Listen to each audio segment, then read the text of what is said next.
Hello everyone. കേരളത്തിലെ അഭ്യസ്ത വിദ്യരായ യുവജനങ്ങളുടെ ദീർഘകാലത്തെ കാത്തിരിപ്പിനൊടുവിലാണ് ഇത്തവണ കേരള PSC KAS വിജ്ഞാപനമിറക്കിയിരിക്കുന്നത്. ചെറുപ്രായത്തിൽ തന്നെ സർക്കാർ സർവീസിലെ ഗസറ്റഡ് റാങ്ക് പദവിയിലുള്ള ജോബ് സ്വന്തമാക്കാമെന്നത് തന്നെയാണ് ഈ ഒരു പോസ്റ്റിൻ്റെ പ്രത്യേകത.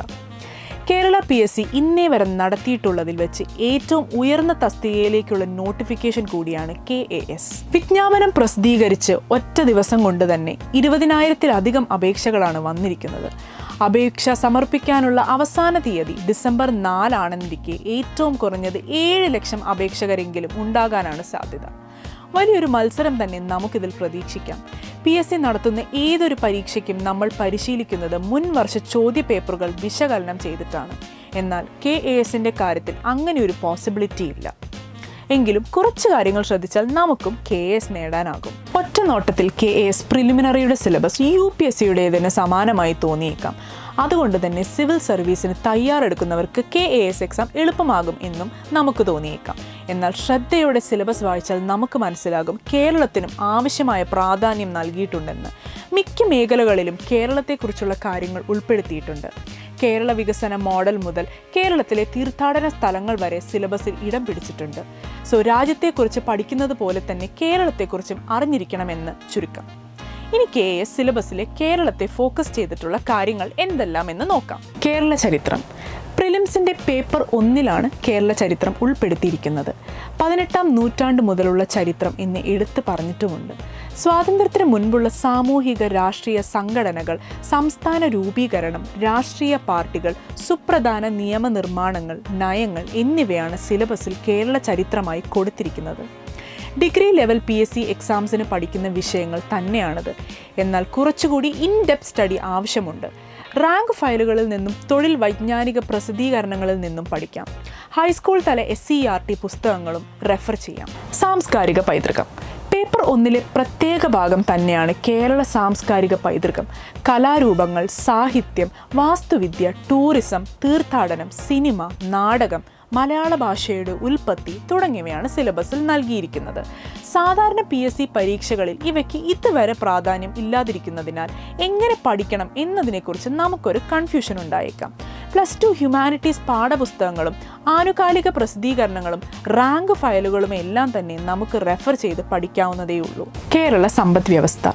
കേരളത്തിൻ്റെ സാമ്പത്തിക സ്ഥിതി, ജനസംഖ്യ, കൃഷി, വ്യവസായം, വികസന പദ്ധതികൾ, സഹകരണ മേഖല, സർക്കാർ പദ്ധതികൾ, പ്രവാസികാര്യം തുടങ്ങിയവയാണ് ഈ ഭാഗത്ത് സിലബസിൽ ഉൾപ്പെടുത്തിയിരിക്കുന്നത്. സമകാലിക സംഭവങ്ങളുമായി ബന്ധപ്പെട്ടേക്കാം ഇതിലെ ചോദ്യങ്ങൾ. പത്രവായനയിലൂടെ മാത്രമേ ഇത്തരം കാര്യങ്ങൾ നമുക്ക് അപ്ഡേറ്റ് ചെയ്യാൻ കഴിയൂ. പത്രവായനയുടെ സമയത്ത് ഈ വിഷയങ്ങളുമായി ബന്ധപ്പെട്ട വാർത്തകൾ കുറിച്ചു വയ്ക്കാം. കേരള ഭൂമിശാസ്ത്രം. ലോകത്തിൻ്റെയും ഇന്ത്യയുടെയും ഭൂമിശാസ്ത്രത്തിനാണ് സിലബസിൽ പ്രാധാന്യമെങ്കിലും കേരളത്തിൻ്റെ ഭൂമിശാസ്ത്രവും ഉൾപ്പെടുത്തിയിട്ടുണ്ട്. സമകാലിക സംഭവങ്ങളുമായി ബന്ധപ്പെട്ട് ചോദ്യങ്ങൾ ഉണ്ടായേക്കാം.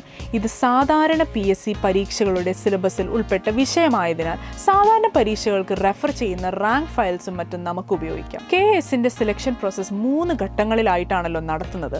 ആദ്യ ഘട്ടമായ പ്രിലിംസിനുള്ള തയ്യാറെടുപ്പ്, 2ാം ഘട്ടമായ ഡിസ്ക്രിപ്റ്റീവ് എക്സാമിനും ഗുണം ചെയ്യുന്ന രീതിയിൽ പ്ലാൻ ചെയ്യുക എന്നുള്ളതാണ് ഏറ്റവും പ്രധാനം. Humanities, reasoning, mental ability, English, Malayalam തുടങ്ങിയ പ്രധാന വിഷയങ്ങളോടൊപ്പം തന്നെ സയൻസ്, IT മേഖലകളും സിലബസിൽ ഉൾപ്പെടുത്തിയിട്ടുണ്ട്.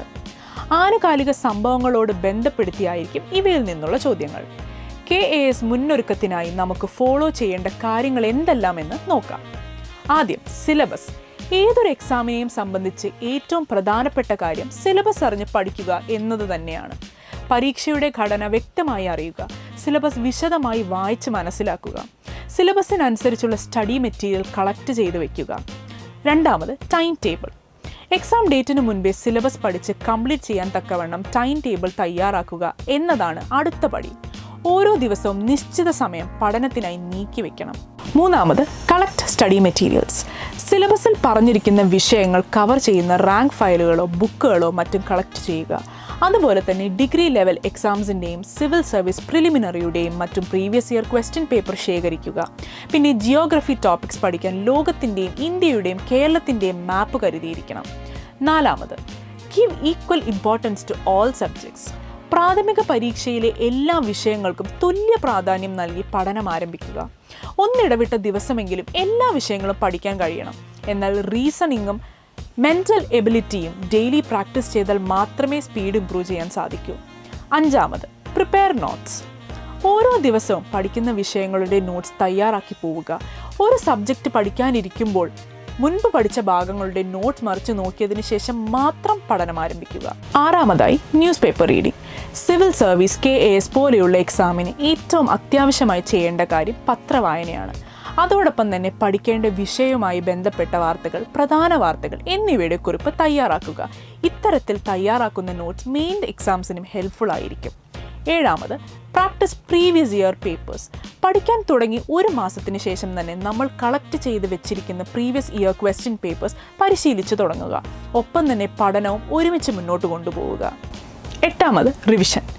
മിക്ക പരീക്ഷകളിലും നമ്മൾ പിന്നോട്ട് പോകുന്നതിൻ്റെ പ്രധാന കാരണം പ്രോപ്പറായി റിവൈസ് ചെയ്യാത്തതാണ്. എക്സാമിന് ഏകദേശം 1 മാസം മുൻപ് തന്നെ പഠനം അവസാനിപ്പിച്ച് റിവിഷനും ക്വസ്റ്റ്യൻ പേപ്പർ പ്രാക്ടീസും മാത്രമാക്കുക. KASനെ സംബന്ധിച്ചിടത്തോളം ഡിഗ്രി ലെവൽ എക്സാമിൻ്റെ പ്രിപ്പറേഷനും അപ്പുറം ആഴത്തിലുള്ള പഠനമാണ് ആവശ്യം. ക്വസ്റ്റ്യൻ ഇൻഡയറക്റ്റായി ചോദിക്കാനാകും സാധ്യത കൂടുതൽ. ഫോർ എക്സാമ്പിൾ, ഒരു ക്വസ്റ്റ്യൻ്റെ ഓപ്ഷനുകളായി കുറച്ച് പ്രസ്താവനകളാകും നൽകുന്നത്. അതിൽ ശരിയല്ലാത്തത് ഏതെന്നാവും ചോദ്യം. അപ്പോൾ തന്നിരിക്കുന്ന 4 ഓപ്ഷനുകളെയും കുറിച്ച് നമുക്ക് ധാരണയുണ്ടായിരിക്കണം. നന്നായി പഠിച്ചാൽ മാത്രമേ ഉത്തരം എഴുതാനാകൂ. KASൻ്റെ റൂളിൽ പറഞ്ഞിട്ടുള്ളത്, പരീക്ഷ നടക്കുന്നതിന് തൊട്ട് മുൻപത്തെ സിവിൽ സർവീസ് പരീക്ഷയ്ക്ക് UPSC നടത്തിയ പരീക്ഷയ്ക്ക് സമാനമായ നിലവാരത്തിലും മാതൃകയിലും KAS എക്സാം നടത്തണമെന്നാണ്. KAS പ്രിലിമിനറിക്കായി നിലവിൽ PSC പ്രസിദ്ധീകരിച്ചിട്ടുള്ള സിലബസ് ഈ നിർദ്ദേശം ശരിവെക്കുന്ന തരത്തിലുള്ളതാണ്. വിവിധ വിഷയങ്ങളിൽ ആഴത്തിലും പരപ്പിലുമുള്ള പാഠഭാഗങ്ങളാണ് സിലബസിലുള്ളത്.